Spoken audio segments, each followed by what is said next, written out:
প্রথমত একজন এথিকলেস নেতা, রাজনৈতিক নেতা, যার নিজের ঠিক নেই, সে আজকে এই দলে আছে, কালকে আবার ফুরুত করে কোন দলে চলে যাবে, তার নিজের তো এথিক্স নেই। তাই বলে ও সবাই ভাবে যে তার এথিক্স নেই বলে সবাইকে সেই বাঁট করাতে মাপতে চায়। চোর দেখবেন সবাইকে চোর চোর ভাবে, এটা তাদের চোরের চরিত্র। যারা বলছে তাদের একাংশ লয়ার, তারা আগে নিজেদের ব্ল্যাক মানিগুলো কিভাবে তৈরি করে তারা নিজেদেরকে প্রশ্ন করুক। কতগুলো টাকা অনলাইনে নেন তারা, আমরা জানি না। ওনাদের অনেক ক্ষমতা, ওনাকে বলুন মেহবুব মণ্ডলের বাড়ি, মেহবুব মণ্ডল 1 টাকার করাপশন করেছে, তার জন্য ওর বাড়িতে ইডি হানা দিতে বলুন একবার, দিয়ে 1 টাকার করাপশন নিন।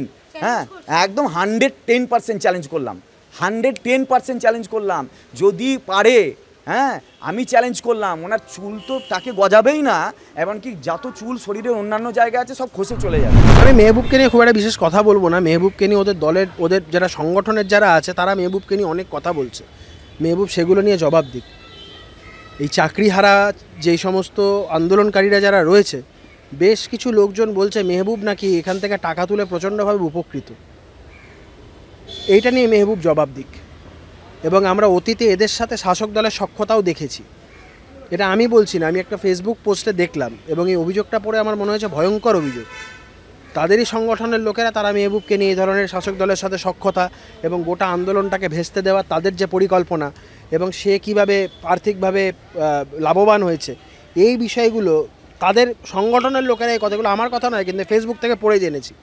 এটা ভয়ঙ্কর।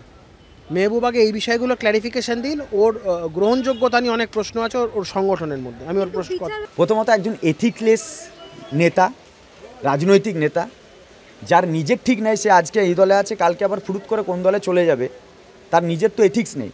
তাই বলে ও সবাই ভাবে যে তার এথিক্স নেই বলে সবাইকে সেই বাঁট করাতে মাপতে চায়। চোর দেখবেন সবাইকে চোর চোর ভাবে, এটা তাদের চোরের চরিত্র। যেহেতু তারা চোর তাই ভাবছে, কারণ তারা তো ইলেকট্রন বন্ডের প্রচুর কোটি কোটি টাকা ঝেপেছে তাদের নেতারা। হ্যাঁ, তারা আজকে ওই ধরনের কথাবার্তা বলবে, খুব স্বাভাবিক ব্যাপার। আমরা কোনো দিন নির্বাচনের ক্রাউড ফান্ডিং তোলে, টাকা তোলে, তারপরে হচ্ছে সেগুলো মেরে ঝেড়ে গাড়ি বাড়ি করে বসে থাকে, তারা এসব বলবে। আর যারা বলছে তাদের একাংশ লয়ার, তারা আগে নিজেদের ব্ল্যাক মানিগুলো কিভাবে তৈরি করে তারা নিজেদেরকে প্রশ্ন করুক। কতগুলো টাকা অনলাইনে নেন তারা, আমরা জানি না। আমরা সব জানি কতগুলো টাকা অনলাইনে নেয় ক্লায়েন্টের কাছে, বলুন তো। এই যে আজকে আমাদের কেসে হরিশ সালভের মতো 20 লাখ 25 লাখ টাকার লয়ার দাঁড়ালো, মনিন্দর সিংয়ের মতো 15 লাখ টাকার লয়ার দাঁড়ালো, কে তাদেরকে টাকা দিয়েছে, কে তাদের লয়ার ছিল, কে তাদের পিটিশনার, জানেন না। ব্ল্যাক মানি তারা কামায়, তাই তারা ওইভাবে দেখে। আমরা আমাদের কেস চালানোর জন্য পিটিশনারদের কাছে ন্যূনতম টাকা নিয়েছি, এবং কারো পার্সোনাল অ্যাকাউন্টে আমরা টাকা নিইনি। আমাদের একটা অ্যাসোসিয়েশনের টাকা আছে, অ্যাকাউন্ট আছে, আমরা সেখানে টাকা নিই, এবং আমরা কোনো টাকা অফলাইন ট্রানজ্যাকশন করি না। আমরা যেখানে জানি তার পাকা জিএসটি বিল নেই, আমাদের স্বচ্ছতা আছে। তাদের নেতাদের মতো নয় যে লিখতে গিয়ে হাতে পেন ভেঙে ফেলবে, হ্যাঁ, আর কোটি টাকার পেন পকেটে গুজে বসে থাকার লোক। আমরা 150 টাকার জামা প্যান্ট পরে এতগুলো কাজ করেছি, রাস্তায় পড়ে থেকেছি, মাসের পর না খেয়ে কাজ করেছি, হসপিটালে ভর্তি হয়েছি, 1 লাখ টাকা খরচা করেছি, নিজের পকেট থেকে খরচা করেছি। কেউ বলতে পারবে না যে সংগঠনের 5 পয়সা নিয়েছে। এটা চ্যালেঞ্জ দিলাম। আর তাছাড়া ওদের তো স্বভাব আছে, বড় বড় রাজনৈতিক নেতাদেরকে ইডি সিবিআই ঢুকিয়ে জেলে ঢুকিয়ে দেওয়া। আমার ঘরে একটা ইডি আর হানা দিতে বলুন না, দেখি ওর বাপের কত ক্ষমতা। যে নেতা বলেছে তার চুল তাকে জীবনে গজাবে না, কারণ ওর ভুলভাল চ্যালেঞ্জ নেওয়া স্বভাব।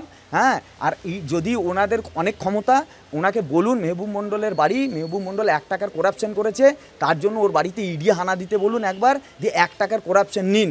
হ্যাঁ, একদম 110% চ্যালেঞ্জ করলাম, 110% চ্যালেঞ্জ করলাম। যদি পারে, হ্যাঁ আমি চ্যালেঞ্জ করলাম, ওনার চুল তো তাকে গজাবেই না, এমনকি যত চুল শরীরের অন্যান্য জায়গা আছে সব খসে চলে যাবে। এতটা অনেস্টি রাখি, কারণ আমার ওনাদের নেতাদের মতো ওই কোটি টাকার পেন ব্যবহার করার মানে ইচ্ছা বা নেশা নেই। আমরা চাকরি হারিয়েছিলাম, রাস্তায় ছিলাম, রাস্তা থেকেই কাজ করেছি। আমার পিটিশনাররা সেটা জানে। কারো বাপের কাছ থেকে ক্রাউড ফান্ডিং নিইনি যে তার বাপকে গিয়ে হিসাব দিয়ে আসতে হবে। আমার পিটিশনারকে আমি হিসাবও দিই প্রত্যেকটা জায়গায়, এবং বলেওছি যে এই কেস পুরোপুরি মিটে যাওয়ার পরে আবার হার্ড কপি সহ আমরা হিসাব দেব। এমনও বলা আছে, আমার ভয়েস আছে, আমার পিটিশনারদের কাছে নিয়ে নিতে বলবেন। আমার ফ্যামিলির বাড়ির বাবার মায়ের, হ্যাঁ, আমার যত জনের অ্যাকাউন্ট আছে প্রত্যেকটা অ্যাকাউন্ট দেখাতে রাজি আছে। এই হিম্মতটা, এই ক্ষমতাটা আমরা রাখি, কারণ 150 টাকা জামা পরে আর ওই 20 টাকা চটি পরে ঘোরার ক্ষমতা আমার আছে, ওদের মতো বিলাসী চরিত্র আমার নেই। কারণ আমি নোংরা রাজনীতিতে বিশ্বাসী নই। ওদের মতো ওই নোংরা বিলাসী রাজনীতির জন্য একবার এ দল থেকে ও দলে গিয়ে কোনো একটা সিট নেওয়ার ধান্দাবাজিটা অন্তত মেহবুব মণ্ডলের নেই, এইটুকু বলতে পারি। দাদা একেবারেই শেষ প্রশ্ন, আমরা যেমনটা জানি সামনেই একেবারে আপনাদের আবারও পরীক্ষায় বসতে হবে। 1 মাস আগে খুব তড়িঘড়ি করে অ্যাডমিট কার্ডও দেওয়া হচ্ছে এসএসসির পক্ষ থেকে, কোনোভাবে তো চাকরিটা বাঁচানো গেল না। পুনরায় পরীক্ষা যে হবে বিভিন্ন ক্ষেত্রে, সেক্ষেত্রেও আমরা বাধা দেখতে পাচ্ছি, এজ রিল্যাক্সেশন নেই। তারপর যারা একেবারে মানে টিচিং এক্সপিরিয়েন্স আছে তাদের জন্য 10 মার্কস, বঞ্চিতরাও এক্ষেত্রে আবারও বঞ্চিত হচ্ছে বলা যেতে পারে। কি বলবেন বিভিন্ন ক্ষেত্রে এই যে আপনাদের ধাক্কা মুখে পড়তে হচ্ছে? দেখুন, সবচেয়ে যদি কারো ক্ষতি হয়ে থাকে এটা আমাদের, কারণ সুপ্রিম কোর্টে এটা ফার্স্ট টাইম হলো যেখানে অথরিটির ভুলের জন্য, হ্যাঁ, মাসকে টার্মিনেট করা হলো, এবং এটার অলরেডি সুপ্রিম কোর্টের রুলস আছে, এটা করা যায় না। সুপ্রিম কোর্ট জীবনে কোনো দিন করেনি, আজকে কেন করছে? আর এই তো জীবনে এই তো প্রথমবার দেখছি সম্ভাবনার উপর জাজমেন্ট, তো প্রথমবার দেখছি। কার আমলে দেখছি? কোন শাসকের আমলে দেখছি সম্ভাবনার উপর জাজমেন্ট হয়? Not specifically found to be tainted, কালকে আবার বলছেন টেন্টেড। আপনারা তো দ্বিচারী, আপনার অর্ডার কপি তো প্রমাণ হচ্ছে দ্বিচারিতা।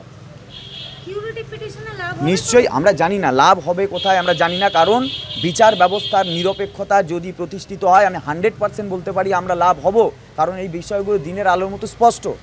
দেখুন, একদম সহজ কথা হচ্ছে, সবচেয়ে বড় ক্রাইম, সবচেয়ে বড় এই সার্ভিস ক্ষেত্রে ক্রাইম কোথায় হয়েছিল? মধ্যপ্রদেশের ব্যাপম কেলেঙ্কারিতে, যেখানে বছরের পর বছর ধরে শিক্ষা, স্বাস্থ্য, ইঞ্জিনিয়ারিং, টেকনিক্যাল প্রত্যেকটা জায়গায় কোটি কোটি টাকার ক্রাইম করা হয়েছে। এবং কোটি কোটি টাকার ক্রাইম করার কারা করেছে? এই লক্ষ্মীকান্ত শুক্লা, প্রভাস ঝা, এই সুরেন্দ্র এরা কারা? এরা কাদের নেতা মন্ত্রী, কাদের শিক্ষামন্ত্রী? যান না, ওদেরকে জিজ্ঞাসা করুন। যে নেতা বড় বড় ডায়লগ বাজি মারছে, জিজ্ঞাসা করুন এগুলো কাদের মন্ত্রী। আর এবং সবচেয়ে বড় ভয়ানক ব্যাপার হচ্ছে এটাই যে সেখানকার IPS IAS অফিসারদেরকে খুন করা হচ্ছিল ধরে ধরে, ও মানে লোপাট করার জন্য। নিয়োগ দুর্নীতির মাথায় একেবারে ছাড়া পেয়ে যাচ্ছেন। পার্থ চ্যাটার্জি একমাত্র ছিলেন লাস্ট, তিনিও জামিন পেয়ে গেলেন। আমাদের তো এই জায়গাতেই তো প্রশ্নটা, আমরা কারো দালালি করছি না, আমরা ডাইরেক্ট প্রশ্ন করছি, বিচার ব্যবস্থাকে প্রশ্ন করছি। রাষ্ট্রের অভূতপূর্ব শক্তির কাছে আমরা শিশু, আমরা পরিত্যক্ত হয়ে শেষে বিচারপতিদের কাছে এবং বিচার ব্যবস্থার কাছে যাই এবং রিকোয়েস্ট করি যে আপনি আমাকে বাঁচান, কারণ রাষ্ট্রের দ্বারা আমি পরিত্যক্ত। রাষ্ট্র নেতারা বেঁচে যাচ্ছে আর আমরা ক্ষতিগ্রস্ত হচ্ছি। সেই জায়গায় তো কাকে দোষ দেবো বলুন? এবার আপনি আমাকে বলুন, আমরা কাকে দোষ দেবো? তদন্ত করছে কে? সিবিআই কার অথরিটি? সেন্ট্রালের। কিসের আন্ডারস্ট্যান্ডিং? কার সাথে কার আন্ডারস্ট্যান্ডিং? কাকে বাঁচানোর সাথে আন্ডারস্ট্যান্ডিং? আমার সুপার নিউমারি পোস্টের মামলা ছিল সেম গ্রাউন্ডে, কেন রাজ্য সরকার বাঁচলো? অথচ আমার সেম কেসে আমি বাদ চলে গেলাম। এটা বলতে গেলে রাজনীতি তোমাদের কার সাথে কার আন্ডারস্ট্যান্ডিং আছে তোমরা দেখো। তোমরা আচ্ছা ওটা বলছেন তো, আচ্ছা বলুন তো আমাকে, মধ্যপ্রদেশে ব্যাপম, আচ্ছা ইয়েতে কর্ণাটকের PSLI, আপনি আসামের SI, উত্তরাখণ্ডের UK এবং গুজরাটের যে PSSB পরীক্ষা, কারা দুর্নীতির সঙ্গে জড়িত ছিল? তাদের কি হয়েছে? সিবিআই তো ইনভেস্টিগেশন রিপোর্ট দিয়েছে। তার মানে তুমি সিবিআইকে তোতা পাখির মতো যখন যাকে ধরার হবে তাকে ধরবে আর তাকে কিছুদিন পরে ছেড়ে দেবে। কেন? আইওয়াস। এই জায়গায় বিচার ব্যবস্থাকে প্রশ্ন করা দরকার। আইওয়াস যখন বড় বড় নেতামন্ত্রীকে 3 মাসের জন্য ঠান্ডা ঘরে বসিয়ে জেলের নাম করে ঢুকিয়ে রেখে তুমি কথোপকথন চালাচ্ছ, তারপরে কাস্টাডি থেকে ছেড়ে দিচ্ছ, আর আমাদের এই 15,000 16,000 টিচার যারা 5-7 বছর ধরে নির্ভেজাল চাকরি করলো, যাদের বিরুদ্ধে তুমি একটা ক্রাইম দিলে না। ইভেন ওই সিবিআই তো আমার উপর রিপোর্ট দিয়েছে, পাই টু পাই রিপোর্ট দিয়েছে, 4টে চার্জশিট দিয়েছে, 4টে চার্জশিটে পুঙ্খানুপুঙ্খ লেখা আছে কারা দুর্নীতি করেছে। ধরুক তাদেরকে গিয়ে, লাগা কেন্দ্রীয় এজেন্সি, পাচ্ছে না কেন? তাহলে সেটিংটা আমরা করছি না, আমরা রাজ্য সরকারের দালালি করছি না। তোমরা কোনো আসন সমঝোতা করছো কিনা দেখো, এবং কোন রাজনৈতিক দলের উকিলদেরকে মাঝখানে রেখে কোন দুটো দলের মধ্যে তোমরা ওই বিয়ের ঘটকের কাজ করছো সেটা তোমরা ভাবো।